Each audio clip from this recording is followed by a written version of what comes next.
Okay, so Andrew, thank you very much for joining me. Do you want to tell us very quickly a little bit about the company that you work for and how you've started using Storyteller Tactics already?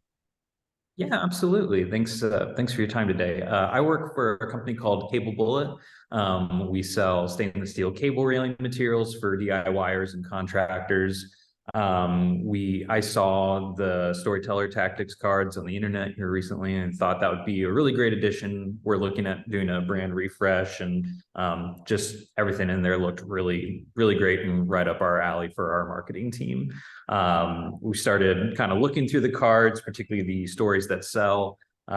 Everything made a lot of sense, it seemed like there was a really easy linear path to follow. You just kind of do the prompts on the cards and keep moving on, and how they connect with each other made a lot of sense. With our brand refresh, we saw the stories that connect recipe card and thought, oh, hey, that could be really useful for us. Mm, I started kind of working through that and found that it was a bit more abstract, and I couldn't quite make the same sort of connections I was making with the stories that sell cards. okay, So I'll okay, touch that's base with you. okay. That's great. Mhm. Well, okay, that's good. So I think you're right. Stories that sell is a little bit more bang, bang, bang, straightforward, um, and and stories that connect. Well, this is okay. So it's interesting. You chose the stories that because there isn't a recipe card in the box which is specifically for brand building. That's not something that we decided to do something because that's quite a narrow focus.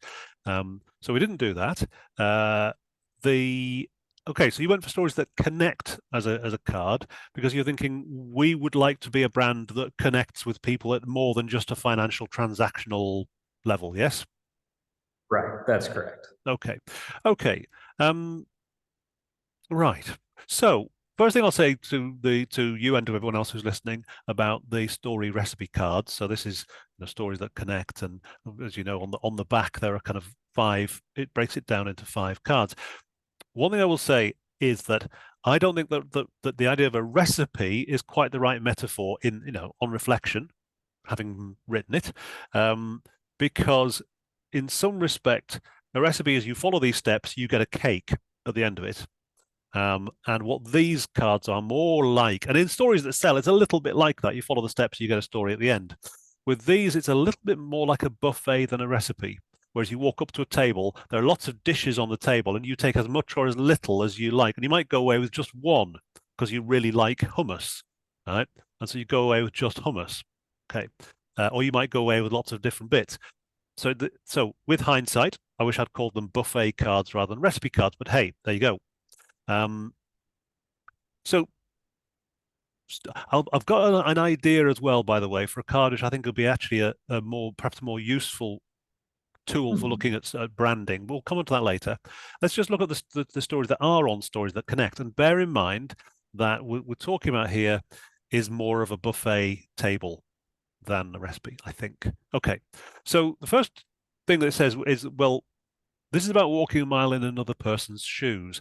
And actually, this is a good place to start when you're thinking about establishing a brand, because you're trying to get into a relationship with your customer. As you said, there's more than just a commercial relationship where you understand them and they think you understand them. And so, yes, it is good to walk a mile in another person's shoes when you're building the brand. Okay, how can you make a right product or service for someone if you don't really know them? Great. Okay. So there are two cards, not in any order. There are two cards which are really, really good for listening to people. Okay, those two are story listening and storyish conversations. And in a way, one is more about listening to experts. So this is actually maybe part of your brand building is talk to your own team. Yeah, talk to your own experts about their how they interact with customers. So your sales team will know what is it that people are looking for when they come to us. Okay, what what sort of people are coming to us? What are they looking for when they're coming to us? Your complaints team will know what are people complaining about when they come to us. The team who deal with contractors, the guys who deal with the contractors who. So just to remind everybody, you're making effectively a DIY product, so people can put up really nice stainless steel fencing around their house or garden. Okay, so you've got DIYers, but you've also got contractors. Okay, so there'll be people in your team who deal with customers all the time, deal with complaints, deal with happy customers, whatever it is. Okay, they're your experts. So listen to them and try the story listening card when you're talking to your experts about, okay, what is it that customers are, what are they like, what are they not like? Where are we close to them? Where do we kind of not understand them and they don't understand us? So that's kind of story listening, which, as I say, is about digging into the expertise. Now, it would be really interesting if you have any customers who you think of as kind of like super users. Well, the contractors, they're your super users, yeah? These are probably mostly men who buy from you again and again and again and take it into customers' homes and yeah. So they're your super users. So story listening, which is basically about, okay, how do you make decisions? How do you do the thing you do? Let's just break it down into a simple timeline and then key moments in the timeline and yeah, those kind of turning points and key moments. So you're getting information from people via the stories that you can get from them. And story listening allows you a little structure of how do I talk to an expert to get their expertise out of them. Because what you're looking for in that conversation that will make your brand really come alive, right? What you're looking for is a little moment, a little gold nugget where somebody says to you, they'll say, look, what people don't realize is, yeah, and then they drop some little bit of wisdom in there from their experience, and you go, oh, right, that's a really good brand, part of our brand message. But you only get it by listening. Okay, so that's first thing. The Storyish Conversations card is a little bit more every day, hence Storyish Conversations, because it says, okay, what you're going to try and do here is talk about moments. Yeah. And again, it could be with your expertise, could be experts, it could be with your customers. Kind of talk about moments where people have realized something. So going down the card, it says, well, you can talk about a kind of what does something look like in action? So that moment when you were finally able to show you've been building a fence around your garden patio and you're finally able to show your friends. What does that feel like? Okay, who's there? What's happening? What's going on? How does it feel? Looking for the emotions. So you're getting people to tell you stories about how they deal with your product. Conflict is always a key part of story. Stuff goes wrong. People complain. What do you do about it? Well, hopefully you fix stuff. I remember working with a software company. I can't remember the name of the company now, but one of the engineers in the discussion around story, he said, "Look, what I like about working here is we fix our shit. Stuff goes wrong, we fix it." Okay, so again, you're digging into customers' experience by having conversations with them that are like drawing their stories out. What you're constantly listening for when you're drawing their stories out is, right, is there something here I can use? Is there something here that makes a really vivid moment, vivid impression that I can then turn into part of our brand message, brand identity? But you're going to get it. You'll get it from lots of different places. You'll get it from your own experience of the product. You'll get it from your engineers who work in the company. Will give you the contractors who buy it from you, and the customers, the DIY customers and their families, yes, who live with it. All of them can give you that feeling. So those two cards are a really good place to start. As I said, on the recipe card, they're not necessarily in the right order, but you get the idea. They're both about drawing people's stories out. Abstractions goes a little stage further, and it says, okay, we know more than we can put into words.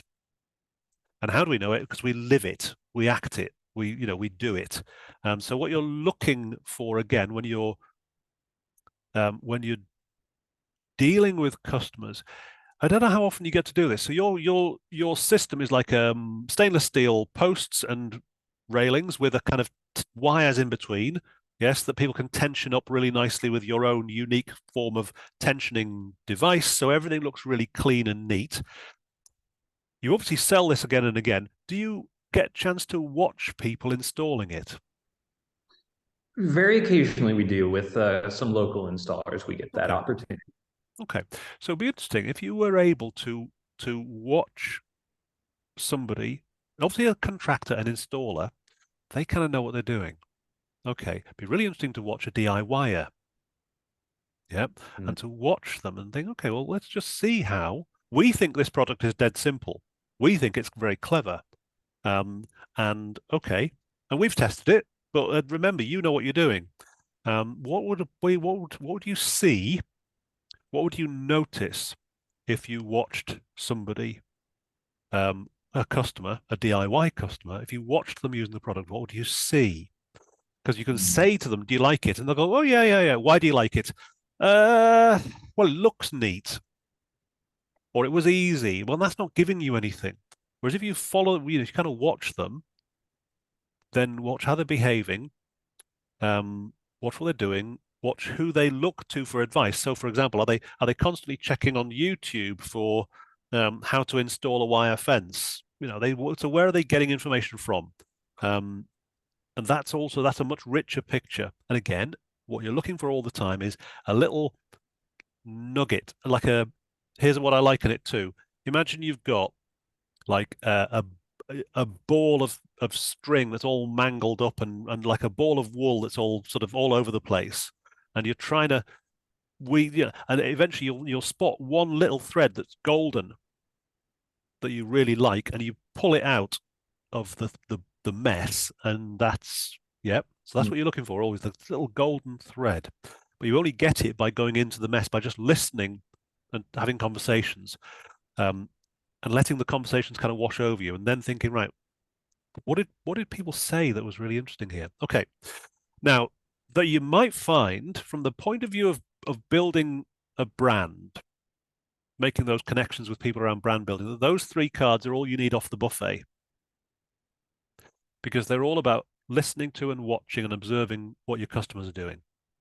And it might be that the other two on that recipe card are more about kind of understanding people, which might not be so, I don't know, might not be so useful. Let's give them a try. Um, and so those are basically the cards on the rest of the recipe are Circle of Life, which are about kind of understanding where people are in their own lives. Well, I suppose you could say the DIYers. So on the model of Circle of Life, it's the idea that we all start out as children, and then as teenagers we go out into the wide world and we make our way, and we make all sorts of mistakes, and we do stupid things, and then hopefully we with our friends, and hopefully we meet somebody, right? And we kind of come back home again. This time it's a new home, it's our home, and God willing, we have children, and the whole circle starts again. That's the circle of life. Well, actually, you could think about it and think, well, where on the circle of life is our typical customer? And I guess most of your DIYers are men. He is not a child. He's an adult, but he's not out there in the world. He's come back home again. Now, whether he's a parent or not doesn't kind of really matter. What the point is, he's back home, and he is now trying to make home a stronger, better place, a more attractive place. So that is quite interesting. That's who you're talking to, and you're thinking, okay, so what are we doing here? Well, we're helping them get better at the thing they want at that stage in life. And that you can think, well, okay, we're not helping them transition. Well, maybe we are. Maybe we're helping them transition from um, when I was when I had my first flat. I remember my first flat, and I moved in. I couldn't even put a shelf up. Actually, couldn't put a shelf up. I put a shelf up and it fell down, and it's like, oh. And now I've put like these shelves, like all these shelves I put up, and the soundproofing on the walls, I put those up, and so I can do stuff now. But who helped me? Well, my dad helped me. Um, the local DIY shop kind of didn't help. Okay, so maybe there is something in Circle of Life where you can get, again, it's all about getting emotionally closer to your target customer in their world. Okay. The last one. Well, okay. The last card on the deck is probably not very useful. It's called Universal Stories. Um, And no, I don't think that one's going to be much use to you for brand building. So we can leave that out. What I would like to include, though, is so this thing is a really useful card for brand building. It's called Hero and Guide. And again, it's about when you understand where your customer is at, what he, because it'll be mostly he in your case, is trying to achieve, and how they feel, which is what you'll get from the other cards, hopefully. Then you start to think, right, what part do we play as a trusted brand? What part do we play on that person's journey? And so in the hero and guide model, yeah, the story you're telling is not about you. Yeah, it's not the story that says, well, my dad set this company up 25 years ago and we've been, that's not the story. It's a good story, but it's not the story you're looking for in the brand. Brand here is, okay, you are trying to do something good. Yeah, you are trying to make your home elegant, smart, safe.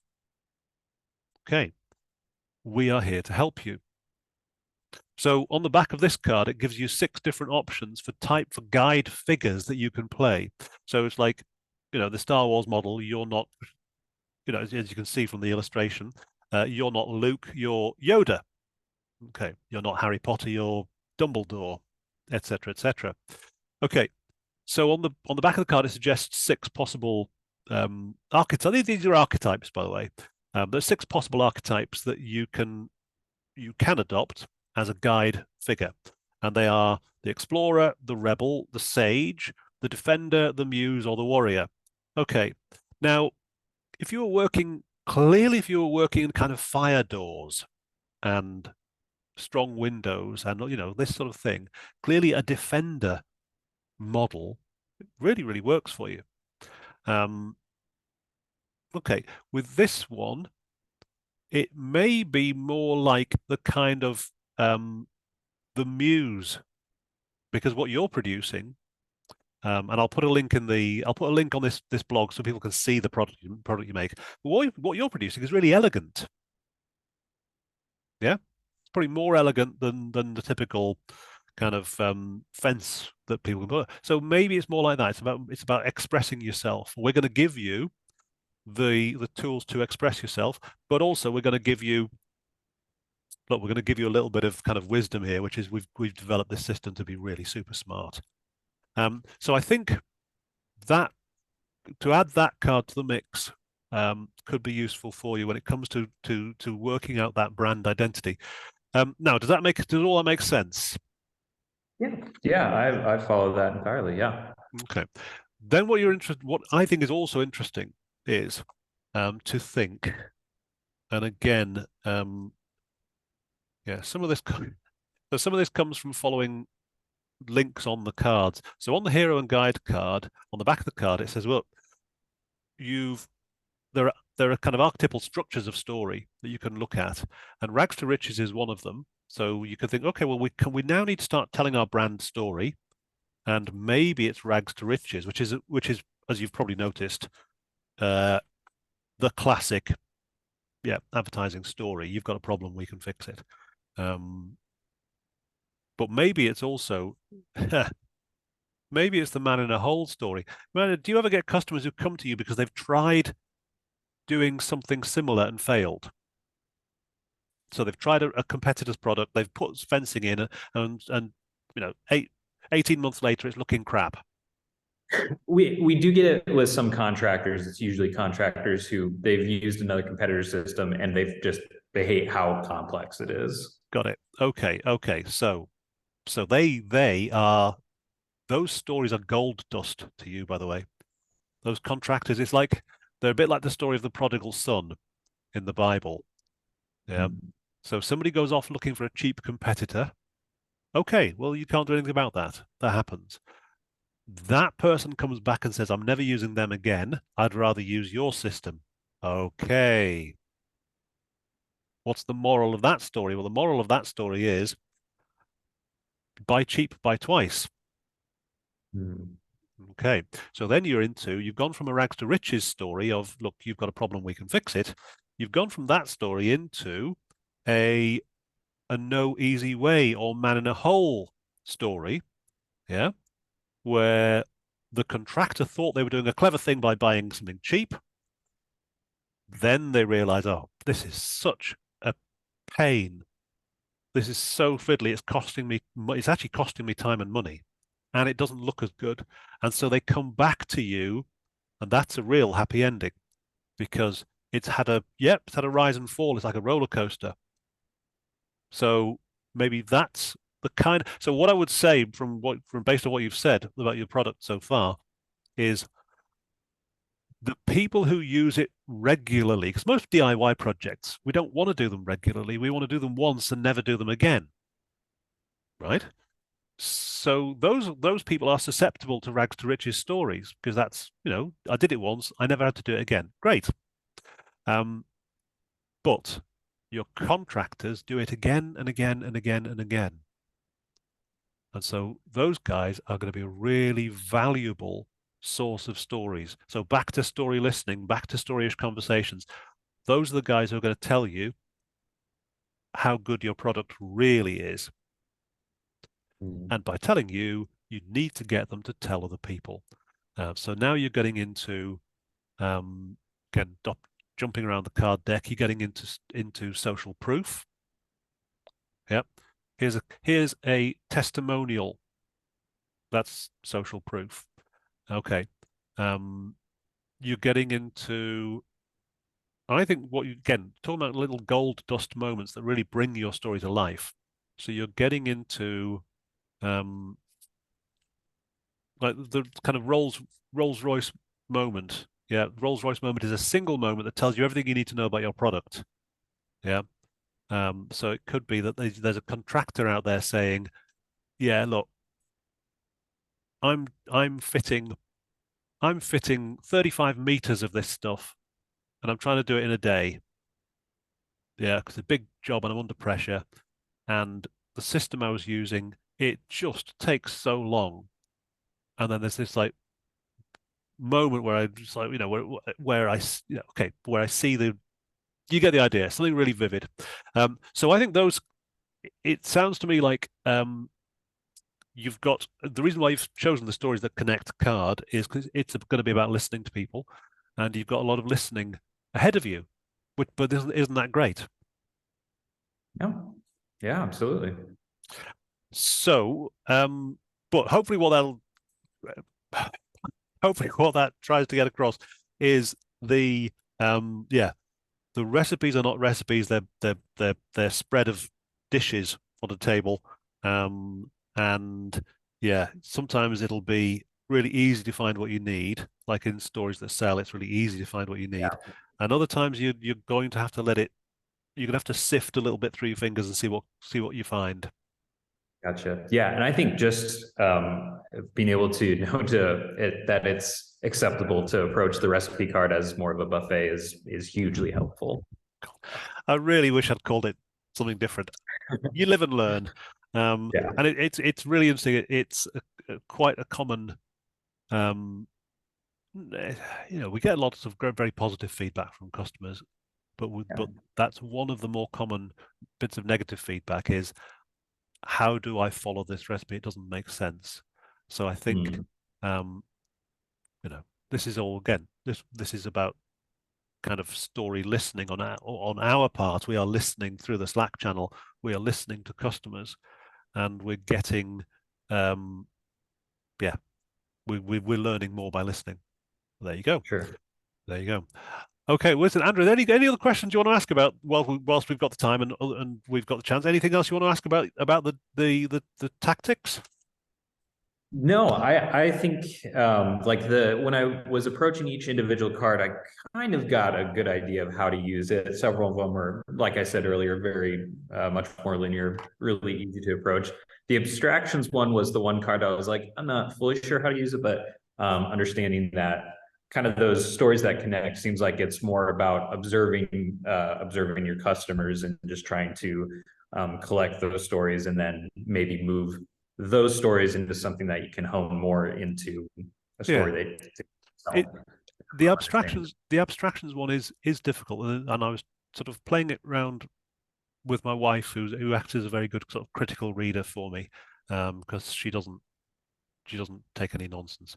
And she said, well, when I read this, I think about that term that people use in all sorts of walks of life now. They talk about lived experience Mm, and how it's really important. Say, for example, if you're talking about um, health authorities deciding policy on mental health, treatment of mental health, they will say, look, it's really important that we should talk to people with lived experience. And yeah, okay. And then that obviously makes sense. So if you think about it of abstractions as lived experience, and there are these kind of layers of lived experience. So what you do, how you feel, who you're with, what you copy, because we copy people all the time, right? What rituals or little games you play. These are all kind of the base levels of lived experience. And in the abstractions card, those are the kind of the first three levels. And mm, then we start turning it into words. Okay, we start talking about our thoughts, and we do it first of all in stories because their stories are just easier. Well, there was this time when I ba ba ba ba ba ba ba, and finally we turn it into opinions. Yeah. Well, what I think is this, this, and this. I think it's da da da da da, but that's just the tiny top layer of a lot of experience, and a lot of that experience is very hard to put into words anyway. If someone says to you, why do you vote the way you do? Well, it's very hard to give a real answer to that because that's your entire life of lived experience. So you end up just giving them well, you avoid the conversation or you just give them the cliche. So yeah, abstractions is if you frame it as being, look, this is a way of looking at lived experience and thinking, how do we get the wisdom out of people that's in them? Um, mm, and I think with this case, it would be really interesting to watch your customers, to watch them walking through the DI, walking through point of sale, and what do they look at? What do they not look at? What are they influenced by at that point? To see when they actually start doing the job, what do they do? And again, in there somewhere is going to be that little golden thread that you pull out. mm. Gotcha. Gotcha. Yeah, that does a really good job covering the questions I had. Brilliant. So really, Okay. Well, listen, Andrew, thank you so much for taking the time to talk to me and for sharing your case study. What I'll do is I'll put this up on the Pipdex blog, and yeah, other people can benefit from it as well, I hope. So I'll stop the recording now. Thank you very much. thank you. Hang on a second. Can't find the stop button. Pause. Stop.